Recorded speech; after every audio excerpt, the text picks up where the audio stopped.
पुढच्या अर्ध्या तासात आपण पाहणार आहोत आंतरराष्ट्रीय घडामोडी वेगवान स्वरूपात। त्याची सुरुवात आपण करणार आहोत युक्रेनपासून 35 दिवसांपेक्षा अधिक दिवसांपासून इथे युद्ध सुरू आहे आणि यातच आता युक्रेनमधल्या सर्वात मोठ्या जी तेलाची रिफायनरी इथे आहे तिथे रशियानं हल्ला केल्याचं कळतंय, ज्यात रिफायनरीचं मोठं नुकसान झालंय। रशियाकडून युक्रेनचे अनेक उद्योग आणि तेलाच्या विहिरींना सातत्यानं लक्ष्य केलं जात आहे। दक्षिण युक्रेनमधल्या मायकोलेव्हमधल्या प्रादेशिक सरकारी इमारतीवर रशियानं रॉकेट हल्ला केला। यात 33 जणांचा मृत्यू झाल्याची माहिती कळतेय। ही माहिती युक्रेनच्या अधिकाऱ्यांनी दिली। पूर्व आणि दक्षिण भागात रशियाशी जोरदार संघर्ष सुरू असल्याचं युक्रेनच्या अध्यक्षांच्या सल्लागारांनी सांगितलं आहे। हंगेरीच्या राष्ट्रीय निवडणुकीच्या एक दिवस आधीच युक्रेनमधल्या निर्वासित माता आणि त्यांच्या मुलांनी शनिवारी बुडापेस्टमध्ये युक्रेनमधल्या रशियाच्या युद्धाविरोधात जोरदार निदर्शनं केली। बुडापेस्टच्या एलिझाबेथ ब्रिजकडे निघालेल्या या मोर्चामध्ये आंदोलकांनी युक्रेनचं राष्ट्रगीत गाण्यासाठी अनेक वेळा ते थांबत त्यांनी राष्ट्रगीताचं गायन केलं। या दरम्यान रशियाविरोधात आणि हंगेरीचे पंतप्रधान विक्टर ऑर्बन यांच्या विरोधात निदर्शक या आंदोलनात मोठ्या प्रमाणात सहभागी झाले होते। जपानचे परराष्ट्रमंत्री हिरोफुमी हयाशी यांनी युद्धामुळे विस्थापित युक्रेनच्या नागरिकांच्या गरजा जाणून घेण्यासाठी आणि जपानमध्ये आश्रय घेणाऱ्यांना मदत करण्यासाठी पोलंडच्या प्रवासादरम्यान शनिवारी वॉर्सा इथल्या निर्वासित केंद्राला भेट दिली। पोलंडच्या राजधानी अर्थात वॉर्सामध्ये 5000 बेडची क्षमता असलेल्या या निर्वासित केंद्राला त्यांनी भेट दिली। हयाशी पोलंडचे पंतप्रधान मॅट्यूज मोराविकी आणि इतर उच्च अधिकारी तसंच आंतरराष्ट्रीय मदत संस्थांची देखील भेट घेत आहेत। हे अधिकारी अजूनही त्यांच्या सरकारी विमानानं काही युक्रेनच्या नागरिकांना परत येण्याच्या त्यांना जर यायचं असेल तर त्या शक्यतेच्यासाठी त्याच्या आयोजनामध्ये सध्या ते आहेत अशी माहिती त्यांनी दिली। युक्रेनमधल्या शेकडो निर्वासितांनी सीमेजवळच्या पोलंडमधल्या मेडिका इथल्या बंद क्रीडा हॉलमध्ये सध्या आश्रय घेतलेला आहे। 400 बेड्सनं हा सगळा हॉल भरून गेलाय। 323 बेड्स सध्या पूर्णपणे व्यापलेले आहेत। युक्रेनच्या विरोधात हे जे सगळं युद्ध सुरू पुकारलेलं आहे रशियानं, यात 10,000 निर्वासित या हॉलमध्ये राहिलेत। पोलंडच्या सीमेजवळ असलेल्या प्रेझिमिसलमध्ये जुनं टेस्को सुपरमार्केटचं एक गोडाऊन होतं अर्थात गोदाम होतं, जे आता निर्वासितांसाठीचं केंद्र बनलं। निर्वासित केंद्राचे समन्वयक मार्टिन जेम्स यांनी जी माहिती दिली त्यानुसार आमच्याकडे 35 लोक सतत फक्त जे देणग्या दिल्या जात आहेत त्याच्या निधी जो दिला जातोय त्याची वर्गणी त्याचं कशा रीतीनं त्याची मदत पोचवायची यासाठी काम करतात आणि यासाठी बाहेर रांगाही लागल्यात असं त्यांनी सांगितलं। रशियाशी घनिष्ठ संबंध वाढवणारे आणि युक्रेनवर आक्रमण केल्याबद्दल मॉस्कोवर निर्बंध लादायला नकार दिलेले आहे। सर्बियाचे राष्ट्राध्यक्ष अलेक्झांडर वुकिक यांनी रविवारी राष्ट्रीय निवडणुकीत बाल्कन देशांमधल्या सत्तेवर जवळपास 10 वर्ष आपली पकड मजबूत राहतील अशी अपेक्षा व्यक्त केली। रशियाचे अध्यक्ष व्लादिमीर पुतीन यांच्याशी आपल्या वैयक्तिक संबंधांबद्दल वुकिक राष्ट्राध्यक्ष म्हणून आणखी एक टर्म जिंकतील असा अंदाज तिथे वर्तवला जातोय। उजव्या विचारसरणीच्या सर्बियन प्रोग्रेसिव्ह पार्टीचं संसदेत वर्चस्व कायम राहील असा अंदाज देखील इथे वर्तवला जातोय। चीननं रशियाविरुद्धच्या निर्बंधांवर आपल्या आक्षेपांचा पुनरुच्चार केलेला आहे। युरोपियन युनियनच्या उच्च पदाधिकाऱ्यांनी बीजिंगकडून आश्वासन मागितलं आणि ते असं की रशियाच्या युक्रेनवरच्या आक्रमणामुळे जे निर्बंध लागले गेलेत, ज्या आर्थिक उपाययोजना मॉस्कोला केल्या जातील पण त्या आता केल्या जाणार नाहीत, ही मदत केली जाणार नाही। चीनच्या परराष्ट्र मंत्रालयाचे युरोपियन घडामोडींचे जे संचालक आहेत वांग लुटोंग यांनी पत्रकार परिषदेत याविषयी माहिती दिली आणि त्यांनी म्हटलं लष्करी कारवाई हा रशियानं घेतलेला स्वतंत्र निर्णय होता आणि चीन रशियाला हे थांबवण्यास सांगू शकत नाही।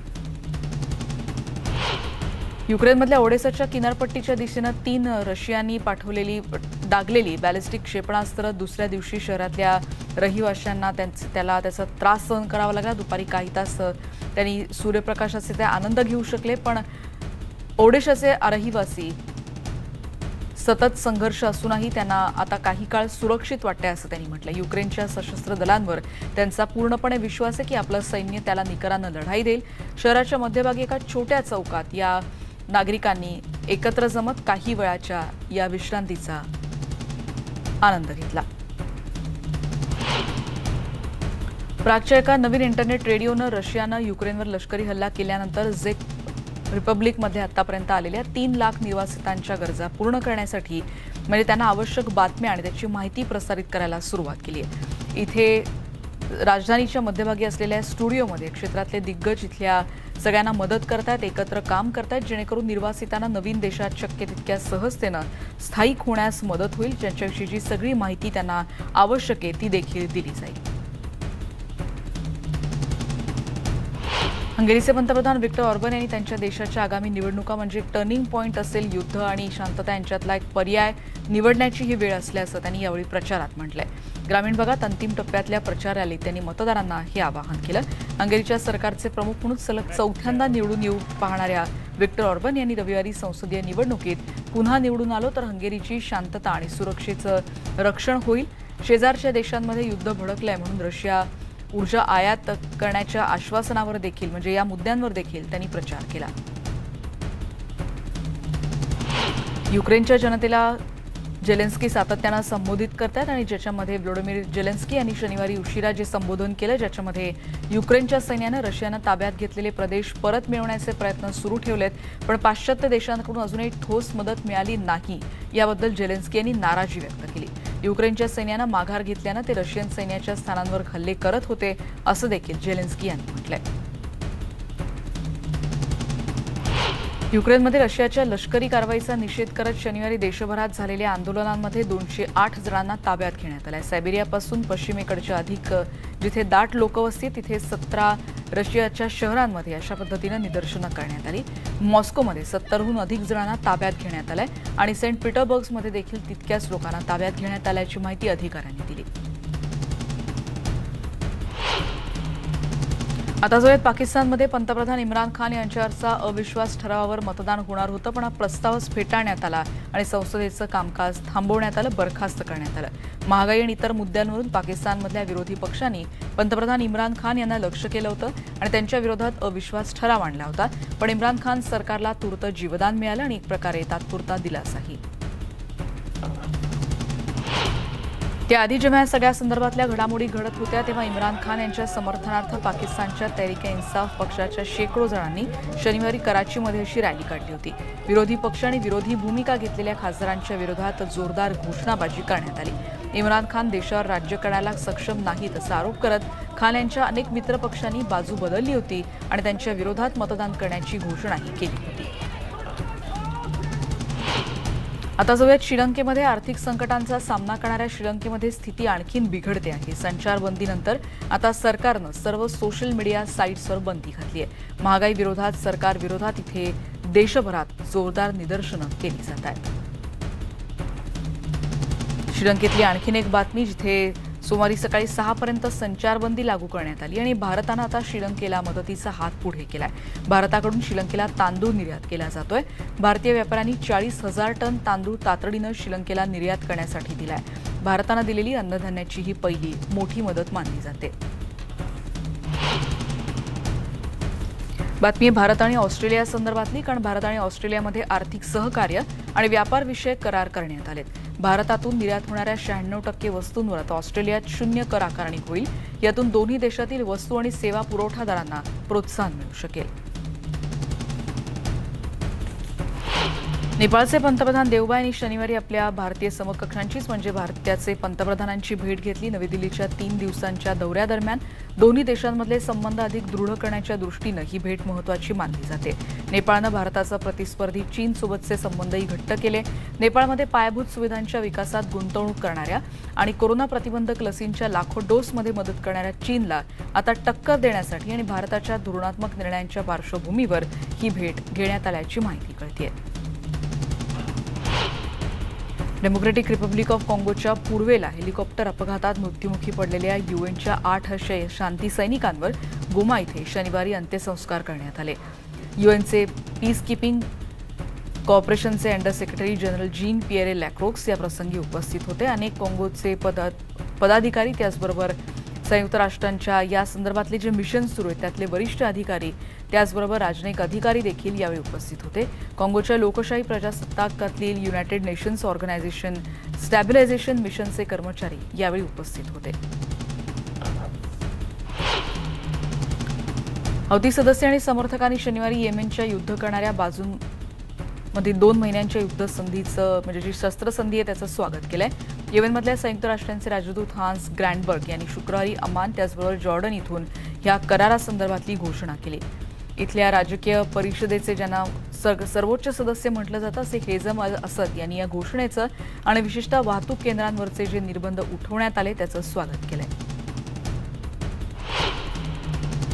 अफगाण शेतकऱ्यांनी हंगामातील पहिल्यांदा अफूची कापणी दक्षिणेकडच्या हेल्मंड प्रांतात केली असं कळते. गेल्या वर्षी लागवडीवर कडक कारवाई करण्याचा आदेश देण्यात आला होता आणि या भागामध्ये एकेकाळी अमेरिकन सैन्य आणि तालिबान यांच्या नेतृत्वात नाटो सैन्याच्या आघाडीत शेतकरी खसखशा शेंगांमधून येणारी ताजी अफू गोळा करत होते.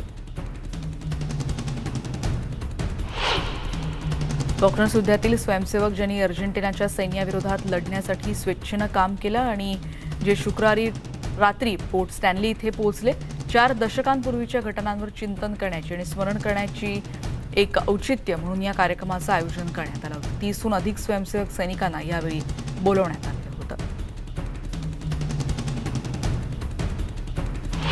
जेक गिलेनहॉल आणि दिग्दर्शक मायकल बे ब्रूस यांनी ब्रूस विलिस यांच्या आठवणी सांगत त्यांचा सन्मान केला, त्यांच्या आठवणींना उजाळा दिला. हॉलिवूडचे दिग्गज अभिनेते ब्रूस विलिस यांनी आता अभिनयाला अलविदा केलाय, कारण ॲप्रेशिया नावाच्या आजाराने ते त्रस्त आहेत.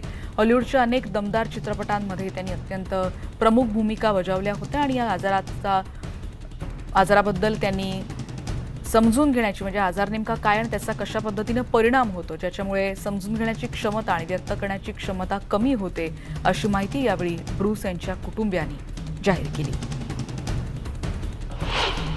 बातमी अर्जेंटिनातली आपण बघणार आहोत. ब्युनॉस एरिसमध्ये फॉकलंड युद्धाच्या 40व्या स्मृतिदिनानिमित्तानं शहीद जवानांना श्रद्धांजली वाहण्यात आली. अर्जेंटिना देशाकडून अजूनही इथल्या दक्षिण अटलांटिक भागातल्या बेटांवर दावा केला जातो, ज्यांना माल्विनास असं संबोधलं जातं. ब्रिटनच्या म्हणण्यानुसार फॉकलंड्स त्यांच्या संरक्षणाखालील स्वराज्य संस्था आहेत आणि 2 एप्रिल 1982ला म्हणजे 40 वर्षांपूर्वी अर्जेंटिनाचं सैन्य 1833 पासून ब्रिटिशांच्या ताब्यात घेतलेला हा प्रदेश परत मिळवण्यासाठी या बेटासमूहावर त्यांनी हल्ला केला. 14 जून 1982ला अर्जेंटिनाच्या सैन्यानं आत्मसमर्पण करेपर्यंत तब्बल 74 दिवसांचा हा संघर्ष सुरूच होता. शेकडो जणांचा यात मृत्यू झाला.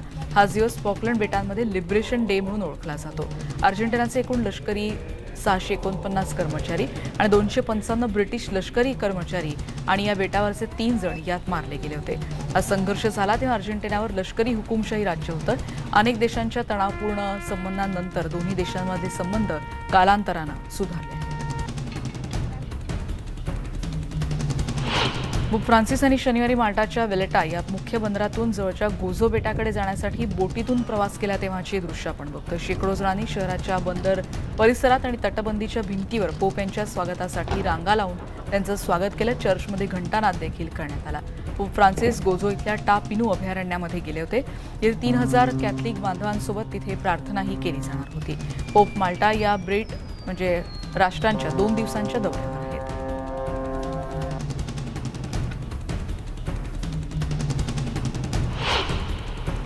या व्यतिरिक्त इतर बातम्यांचा आपण पुन्हा भेटणार आहोत. जगाच्या पाठीवर नेमकं काय घडते आणखीन पाहणार आहोत, पण एका ब्रेक नंतर पहा फक्त न्यूज 18.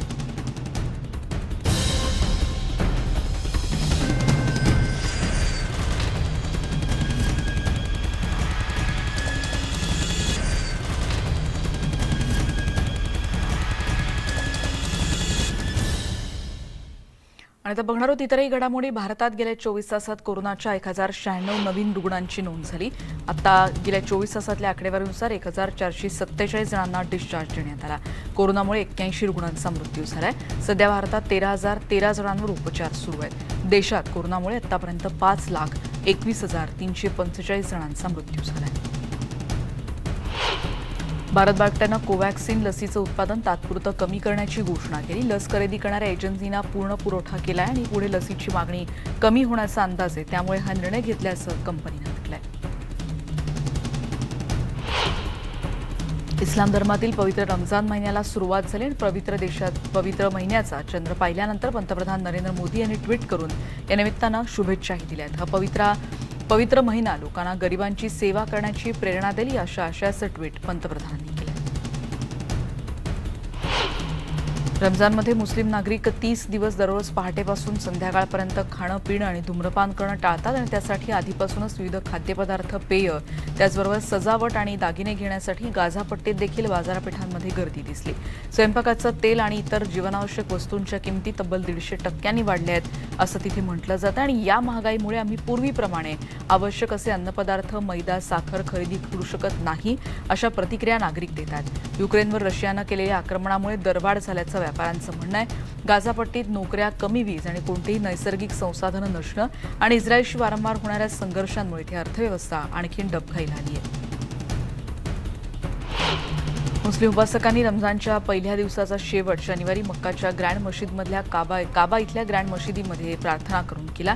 कोरोना संसर्गामुळे मुस्लिम नागरिक गेल्या 2 वर्षांपासून रमजानच्या अशा धार्मिक कार्यक्रमात सहभागी होऊ शकले नव्हते. त्यामुळे यावर्षी रमजान आनंदात साजरा होईल असं म्हटलं जात होतं, पण खाद्यपदार्थांच्या वाढत्या किमतीचा परिणाम रमजानवर जाणवायला सुरुवात झाली आहे. जीवनावश्यक वस्तू सगळीकडेच महाग झाल्यात. फॅशन फोटोग्राफर पॅट्रिक डेमोचेल्लियर यांचं वयाच्या 78व्या वर्षी निधन झालं. प्रिन्सेस डायनासह मॉडेल आणि सेलिब्रिटींचे विशेष फॅशन फोटोंसाठी ते प्रसिद्ध होते. त्यांच्या इन्स्टाग्राम अकाउंटवरून गुरुवारी त्यांच्या निधनाची बातमी देण्यात आली, पण नेमका मृत्यू कशामुळे झाला याविषयीची अधिक माहिती त्यावेळी देण्यात आली नव्हती. चॅनल त्याचबरोबर लुई व्हिटॉन, डिओर या ब्रँडसाठी त्याचबरोबर वोग, हार्पर्स बाजार, LA आणि इतर प्रसिद्ध फॅशन मासिकांसाठी देखील त्यांनी काम केलं होतं. 1989 मध्ये प्रिन्सेस डायनाचं शूट त्यांनी सुरू केलं होतं आणि 90च्या दशकाच्या सुरुवातीपर्यंत डायनाचा वैयक्तिक छायाचित्रकार म्हणून त्यांनी काम केलं होतं. 2018 पर्यंत द बोस्टन ग्लोबनं 50 मॉडेल्सद्वारे लैंगिक गैरवर्तनाचा आरोप त्यांच्यावर केला होता आणि त्यांच्या प्रतिष्ठेला त्यामुळे मोठी हानी पोहोचली होती. कुठल्याही पद्धतीचं चुकीचं काम करणं त्यांनी नाकारलं होतं, पण त्या दरम्यान वोग आणि इतर प्रकाशनांनी देखील तेव्हा त्यांच्यासोबत काम न करणं पसंत केलं होतं. मी टूच्या चळवळीत आरोपी असलेल्या अनेक छायाचित्रकारांमध्ये देखील त्यांचा समावेश होता. अभिनेता विल स्मिथनं 94व्या ऑस्कर 2022च्या पुरस्कार सोहळ्यात सूत्रसंचालक क्रिस रॉकला आपला राग त्याच्यावर व्यक्त केला होता, त्याच्यावर हात उगारला होता. या प्रकरणाची जगभरात चर्चा झाली होती आणि त्याच्यावर शिस्तभंगाची कारवाई देखील त्यानंतर सुरू करण्यात आली. दरम्यान विल स्मिथनं ऑस्कर आयोजित करणाऱ्या अकॅडमीचा सदस्यत्वाचा राजीनामा दिलाय. स्मिथचा राजीनामा अकॅडमीनं स्वीकारला आहे. 94व्या या पुरस्कार सोहळ्यामध्ये माझी कृती ही धक्कादायक, वेदनादायक आणि अक्षम्य होती असं निवेदनाद्वारे विल स्मिथनं म्हटलंय आणि दिलगिरी व्यक्त केली आहे. दोहामध्ये शुक्रवारी वर्ल्ड कपसाठीचा ड्रॉ काढण्यात आला. ड गटातल्या गतविजेत्या फ्रान्सचा सामना डेन्मार्क, ट्युनिशिया आणि प्लेऑफमध्ये विजेता ऑस्ट्रेलिया, संयुक्त अरब अमिराती किंवा पेरूशी होणार आहे. ब गटात इंग्लंडचा सामना स्कॉटलंड, वेल्स किंवा युक्रेन यापैकी एकाशी होईल असं म्हटलं जात आहे. युक्रेनवर रशियानं केलेल्या आक्रमणामुळे जूनमध्ये प्लेऑफचा मार्ग अजूनही निश्चित झालेला नाही. तर ई गटात स्पेन आणि जर्मनी आणि जपान आणि कोस्टारिका त्याचबरोबर न्यूझीलंड यांच्यातली प्लेऑफमधल्या 2 सामन्यांमध्ये या विजेत्यांमध्ये रोमहर्षक असा सामना पाहायला मिळू शकेल.